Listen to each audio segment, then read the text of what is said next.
Welcome everyone, and thank you for joining us. We are at Riot Games with Ryan and Joe from Airship, and we are going to talk about Ruin King, a League of Legends story, because it is out today. So we are super excited, and welcome guys. It's great to have you. Thank you, thanks for having us. Yeah, it's a pleasure. Out today, it's really awesome. Yep. So guys, I mean, we love Battle Chasers. We love the work you've done before. We're going to get to see a lot of Ruin King today. The game is out now. Can you just, ease us in, tell us, what are we in store for Ruin King? Yeah, I mean, in a nutshell, it's a dungeon crawler and turn-based RPG that features the awesome champs from League of Legends. It has some similarities to the first RPG we did, Battle Chasers, but really evolves it in some key ways, most notably in the presentation of the story. Battle Chasers skewed much more heavily towards the dungeon crawling, and while there's still plenty of that in Ruin King, this is where we're given our first chance to really double down on story. Story is the key difference, I think. Ruin King is going to be the single biggest story we've ever told for League of Legends in a game. Like, this is easily, the biggest story beat we've, ever done. Yeah. Like, I can't wait for players to get their hands on it. The most champions, deep relationships. Most champions, we get to go to some places that we've never been able to take players to before. I mean... Oh yeah, and the script ended up being huge. I don't even know how many pages it is, but for us, it's the most story we've ever done in a game we're well. Over 100,000 lines at this point, yeah. Easily. Yeah, for sure.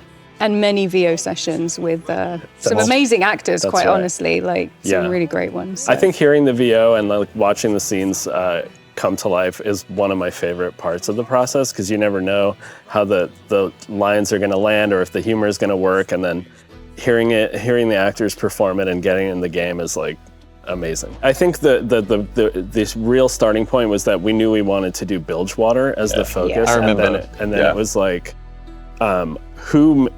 what champs would make sense. Obviously you have Misfortune, Alawi, and we didn't want everyone to be from Bilgewater because it's cool to experience the city through the eyes of someone from foreign lands, and then so we had Yasuo and Ari from Ionia, and Braum from the Freljord. What was it about Bilgewater which, caught your guys' eye or caught your attention? I mean, I knew the artists in particular would get excited about, we love pirates and that theme, morally gray characters, and it just was for that reason, storytelling and visuals, it would just got us the most excited.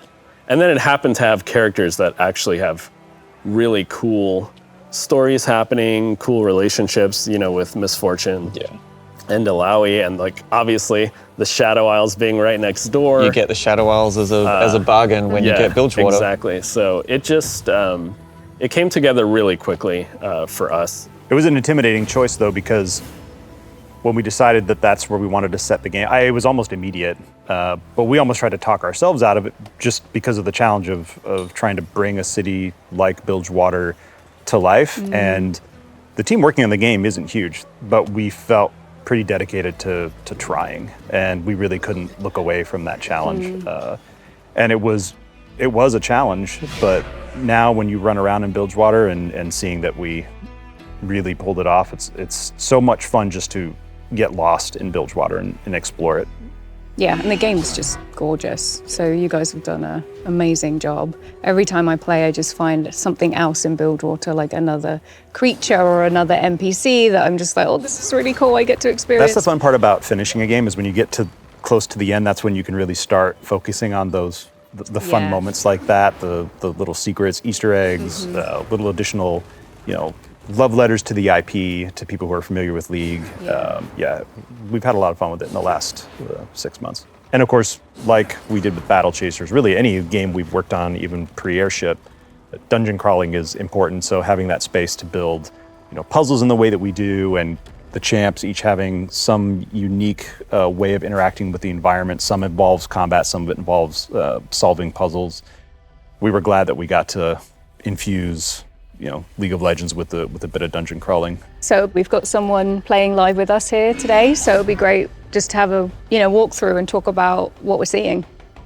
Yeah, so just from the beginning, isometric camera, 3D dungeons. As soon as you touch a creature, or if they come in contact with you, go to sort of the classic view of turn-based combat.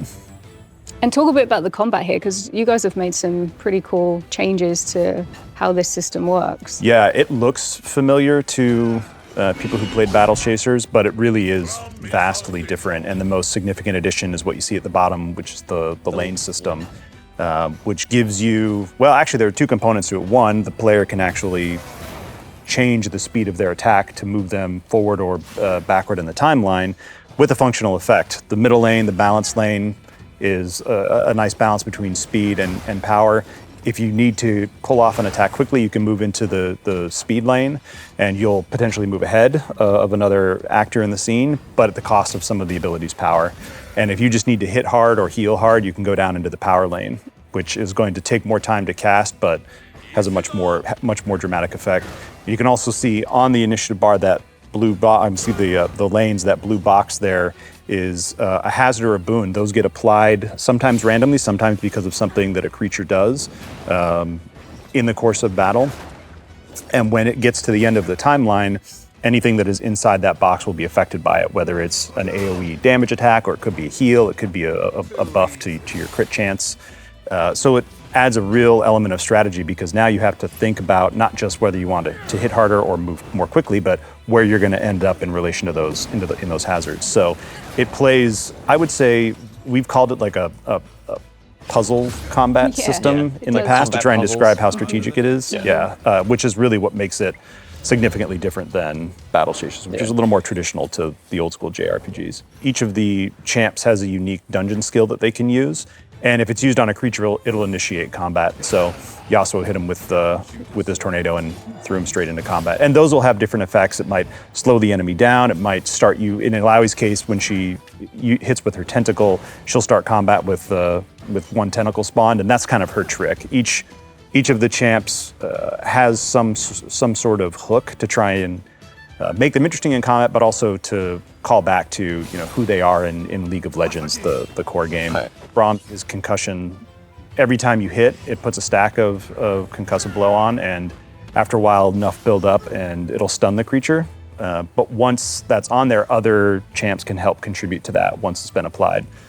So you can, if you have a lot of Alawi's tentacles up, every time they smack, they're adding to that stack and building to the stun more quickly. It's pretty, and there are a lot of examples of synergy like that between the champs for players to play with. And this is our art and animation at its finest with the alts. Yeah. So how many alts are there for each champion? Each champ has 3, and in each champ's case, we tried to make sure that one of them was a call to League of Legends, the alt in League of Legends. But one of the things that was really an interesting challenge too was it's a JRPG, but it's got to have you got to have your roles, right? You need party members who will skew tank and you need healing. Yeah. And there wasn't a lot of when we picked these 6 champs, we didn't necessarily have the one that stood out as like, oh, this character this champ is a healer in League of Legends. So it was fun to actually get to evolve some of these champs in a new way, and because Alawi really reads as a tank. Yeah. Braum obviously reads as a tank, but being able to make Alawi a healer was kind of fun. I will admit, I love seeing your take on some enemies that we've seen before in the world of Runeterra as well. I remember one of the first concepts you did for the Razorfin. And it was the most hulked out Razorfin I've ever seen. I think if we go, it's the one at the top here. On the top on the left. Yeah. The Mysteria makes it fun. This Razorfin has been hitting the gym and is ripped. And I'm like, no, this is Joe Mad's take on our Razorfins. And that's what I love seeing in the enemies. It's like, are they kind of like a rat kind of thing? What if it has like a shark face? I remember the first time we saw that and we were like, these enemies are going to be so cool. This is exactly why we wanted to work with you. But seeing like, Joe, you realize our champs and our enemies and world like through your style is just exciting for me. I think it's going to be exciting for players too. I think so. Yeah, and to be honest, even before I learned a lot about League, like the game, I had always been a fan of just the art. And League of Legends and Riot has some of the best artists in the world, and I've always just followed them. And so I was already like kind of influenced personally, and I know a lot of our team, like Ryan mentioned, they're just League players, so it was just a good marriage of styles. Like we like the same stuff and we like the same art, So it was like a natural fit. It was not a stretch by any means to, work on these characters. It was new territory for me, and I was, I think, unaware of I was blown away when I heard there were 140 champs we had to pick from, or more than that, I think, at the time. And somehow we had to pick just 6. Yeah. We were relieved when we realized, well, hey, they don't all have to be playable. You can fight some of them too, and those are some of our coolest boss fights when you get to go toe-to-toe with another league champ.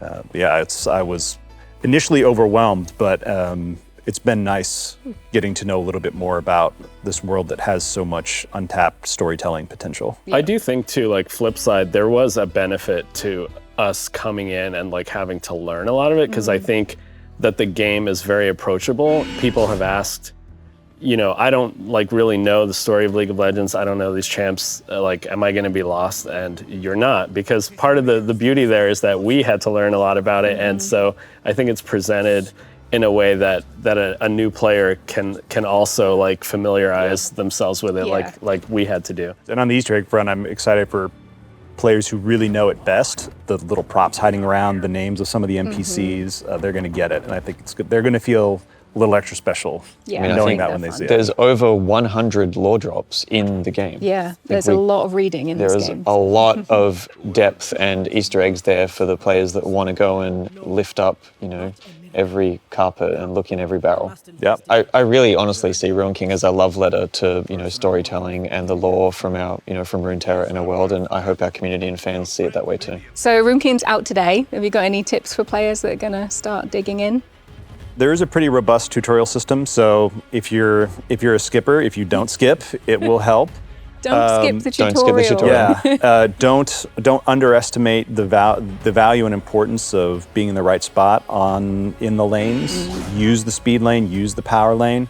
Probably the biggest tip I would give anyone who's playing on anything but story mode is in the top right corner. You'll see in a fight, often the creatures have some sort of quirk that makes them more difficult to battle. You can't just go up and punch them in the face. They'll have some trick, like the Razorfin up there, for example, has a high chance to evade because of a buff he's got on him. But if you attack him with a speed lane attack, it'll knock that buff off. And a lot of the creatures have something like that makes them uniquely challenging. And so read those tooltips in the top right corner. Pay attention to the creature you're fighting and use the lane system to its full effect. And yeah, you'll have a much easier go of it than if you ignore that stuff. You're going to find some of the fights to be very difficult. I would add too, try different character and party makeup. A lot of the characters have synergies with each other that you may discover. Everyone has their favorites, but it definitely changes the flow of combat depending on who you're using in your party. So once you unlock the 6, just mix and match and see who your favorites are. Okay, we have to talk about the Ruin King. Viego he's our namesake for the game. The game is called Ruin King. He's our big bad. So early on, when we had established Bilgewater and the Shadow Isles as like the threat to Bilgewater, and we're figuring out who is the main bad guy in this game, and you actually were like, hey, well, there's this character. We never really did anything with it. There's an item in the game called Blade of the Ruin King, but we don't have a Ruin King. That's how Rowan earned the nickname Ruin King. Yeah, he's the Ruin King. My favorite meme from Dev. But I mean, many players here probably don't know that the Ruin King's an idea that's been kicking around Riot for a little while, and I felt like this is a great opportunity to like realize him at his full maximum power level in an RPG and watch him do his thing, and then it fits great with your style, and it was vibing on all the things you were looking for. So yeah, and as soon as we learned more about him, it was just like a perfect fit. And then there was a lot of cross collaboration there, not just between you guys and Forge, but also for the team over on League of Legends for Summoner's Rift to eventually realize what went on to become Viego in Summoner's Rift. The genesis of that started back with Forge and with Ruin King the RPG. So, and seeing him go live in League of Legends was awesome for the team, though. Yeah. It really felt obviously special to us seeing him come to life and Yeah, I mean, the visuals mostly came from you guys. Obviously, it was a collaboration, but I think Joe was the first one to visualize him in his form. Yeah, and it was funny because we were kind of going in tandem, and so we would do some stuff that the league team was like, ooh, we're going to do that, and then they would do some stuff that we're like, ooh, we're putting that in the game. Can I get more of those VFX shots or whatever? I remember sitting around waiting for you guys to give us some info on what you were planning to do with this kit, and then Steve, the combat lead, translating that into his attacks in Ruin King. But then also that was a fun knowing back and forth. that we could go above and beyond what they were doing on the kit for Summoner's Rift, because you guys aren't bound by Summoner's Rift. Yeah. We can do, It's an RPG.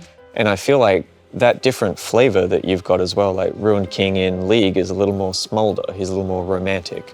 Ruined King for us, it's Old Testament. He's wrathful and powerful, He's and bitter. he's going to angry. crush you. And I really like seeing that different interpretation that you guys have versus the League version. Yeah. Yeah, it was a lot of fun. So the game is out today. Super excited for everyone to play. Any final thoughts to share with our players? This is the first time we've done this type of release. I think everybody, just speaking as a game developer, we're so accustomed to the typical announce the game, sort of traditional marketing run up to release, pre-orders, all that stuff. The idea that we get to stealth launch or sudden launch like this it's refreshing, because it's not something that I think a lot of developers get to do. It's typically Just surprise players with it. Surprising players with it is awesome. So Yeah. I'm hoping that players are as surprised by it as we were that we were doing this. It's pretty cool. Joe, anything else? Yeah, and I would just hope that everyone has fun with the game, and we look forward to all the feedback and player reactions. We're super excited to see how people respond, and just a shout out to our team that worked really hard on it. I think players will feel the hard work and effort and love that went into making the game. It was definitely a unique challenge and felt like a lot of responsibility working in League of Legends. And I know the team, they were excited to do it, and I wish we could name every one of them by name, but they've truly put in, they put themselves into the game, and it shows. Yeah, you can see it. It's like every, love and kindness and everything going into the game. So I would say thanks from our lore fans and community for the amount of respect that you guys treated with holding the characters. I think it really comes through in the game. Thank you guys. Yeah. You helped with that. A partnership. Yeah. Well, thank you guys for spending the time with Rowan and I to chat about Ruin King. We are super excited. It is out today, so go and play and have a lot of fun. I know we will be. So thank you so much for joining us.